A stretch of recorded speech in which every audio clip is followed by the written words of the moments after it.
அனைவருக்கும் அன்பான வணக்கங்கள். இன்றைய தினம் தனி தீர்மானத்தை முதல்வர் அவர்கள் கொண்டு வந்திருந்தார்கள். அதாவது இந்த டீலிமிட்டேஷனை பற்றி ஒரு தனி தீர்மானம் கொண்டு வந்தார்கள். நாங்கள் எங்களுடைய பாரதிய ஜனதா கட்சியின் சார்பாக அம்மாதிரி ஒரு தீர்மானம் இப்பொழுது அவசியம் இல்லை என்று கருதினோம். அது தேவையற்றது. இந்நேரத்தில் இவ்வளவு அவசரமாக ஒரு தீர்மானத்தை கொண்டு வர வேண்டிய அவசியம் இல்லை என்று நினைத்தோம். ஏனென்றால் வளர்கின்ற வளர்ச்சியிலே சாதாரணமாக ஒரு கிராமத்தில் இருக்கிற ஊராட்சி ஒன்றியத்தையும் கூட பேரூராட்சி ஆகின்றோம், பேரூராட்சியை மாநகராட்சி ஆகின்றோம். இந்த மாதிரி வளர்ச்சி, அதாவது மாற்றம்தான் நிரந்தரம். Changes R only permanent. அப்போது மக்கள் தொகை அதிகமாக இருக்கும் பொழுது அந்தந்த தொகுதியிலே நிறைய தொகுதியாகி அங்கு பிரதிநிதிகள் இருந்தால்தான் அந்த மக்களுடைய அவங்களுக்கெல்லாம் உதவிகரமாக இருக்க முடியும். அந்த வகையில் இப்பொழுது என்னை சார்ந்த நீலகிரி மாவட்டத்தை எடுத்து கொண்டாலும் கூட ஒரு நீலகிரி பாராளுமன்ற தொகுதியை சார்ந்தவர் நீலகிரி மாவட்டம், கோவை மாவட்டம், திருப்பூர் மாவட்டம், ஈரோடு மாவட்டம், 4 மாவட்டத்தை சுற்றி அந்த நீலகிரி தொகுதி இருக்கின்றது. பெரிய தொகுதி. அந்த அளவிலே ஒரு பிரதிநிதி அவ்வளவு சேவைகள் செய்வதற்கெல்லாம் வாய்ப்பில்லை. அந்த 71 இருந்த மக்கள் தொகையும் இன்றும் பார்க்கும் பொழுது அதிக மக்கள் தொகை வந்திருக்கின்றது. ஆகவே அது மாதிரி அந்த இன்றைக்கி 534ன்றதை 850 சுமார் அந்த அளவில் உயர்த்தணுன்ற ஒரு பரிசீலனை இருக்கிறதாக மத்திய அரசை பற்றி சொல்லுறாங்க. அந்த மாதிரி உயர்த்தணும் இப்போ. ஏன்னா அந்த அளவுக்கு மக்கள் தொகை அதிகமாக இருக்கின்றது. அந்த மாதிரி எல்லாமே வளர்ச்சி, அதெல்லாம் வளர்ச்சி. அதிக பிரதிநிதிகள் வேணும்.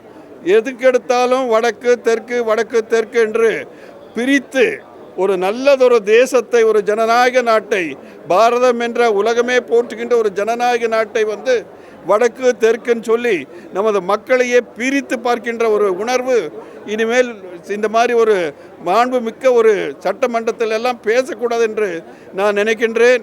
அதையே அதிகமாக வற்புறுத்தி வடநாடு வாழ்கிறது, தெற்கேலே இருக்கிறவர்களுக்கு முக்கியத்துவம் கொடுக்காமல் போய்விடுவார்கள் என்பது எல்லாம் சொல்லுகிறார்கள்.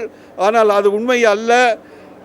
பாரத பிரதமரும் இன்றைய பாரதிய ஜனதா கட்சியும் அத்தனை மக்களையும், தமிழர்கள் உள்பட தமிழர்களையும் கூட அதிகமாக நேசிக்கின்ற ஒரு அரசு நமக்கு பெற்றிருக்கின்றோம். ஆகவே அந்த அச்சமும் அந்த பயமும் நமக்கு தேவையில்லை. அதனால் இந்த திட்டத்தை இவர்கள் கொண்டு வந்த தனி தீர்மானத்தை நாங்களும் மற்றும் இன்னொரு பாட்டாளி மக்கள் கட்சி, அதை அவங்க சொல்லுவாங்க, அவங்களும் இதை எதிர்த்து நாங்கள் வாக்களித்தோம்.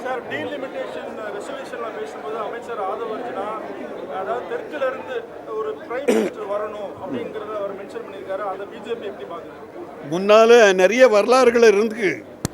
வரலாறுகள் எல்லாம் தெற்கிலிருந்து ஒரு காலத்தில் மூப்பனார் அவர்கள் பிரதமராக ஆகியிருக்க முடியும். அந்த காலத்திலும் கூட தமிழகத்தில் இருந்து. ஆனால் அந்த காலகட்டத்தில் தேவேகவுட தெற்கிலிருந்து ஆயிருக்காரு. அதெல்லாம் அவங்களுக்கு தெரியல. ஏன் தெற்கிலிருந்து பிரதமர் ஆக முடியாது? தெற்கிலிருந்து கர்நாடகா வச்ச அந்த தேவேகவுட அவர்கள் பிரதமராக ஆயிருக்கிறாரு. ஆனால் அந்த காலகட்டத்தில் மூப்பனாருக்கு அந்த வாய்ப்பு கிடைத்தது. அந்த வாய்ப்பை எப்படி தவற விட்டார்கள் என்பது அன்றைய அரசியல்வாதிகளுக்கெல்லாம் தெரியும். அதை நான் இங்கு விவாத பொருளாக ஆக்க விரும்பவில்லை. நாம் ஒற்றுமையாக இருந்தால், தென் மாநிலங்களே நாம் ஒற்றுமையாக இருந்தால், தமிழகத்திலே நாம் ஒற்றுமையாக இருந்தால், தமிழரையே ஒரு பிரதமர் ஆக்குகின்ற காலமெல்லாம் இருக்கும். அந்த முயற்சியை ஒற்றுமையுடன் நாம் செய்ய வேண்டும். மத்திய உள்துறை அமைச்சருடைய அமித்ஷாவுடைய அவருடைய வாக்கை எப்படி நம்புவதுன்னு அமைச்சர் அருண்ராஜ் பேசியிருந்தார். அதெல்லாம் சரியில்லைங்க.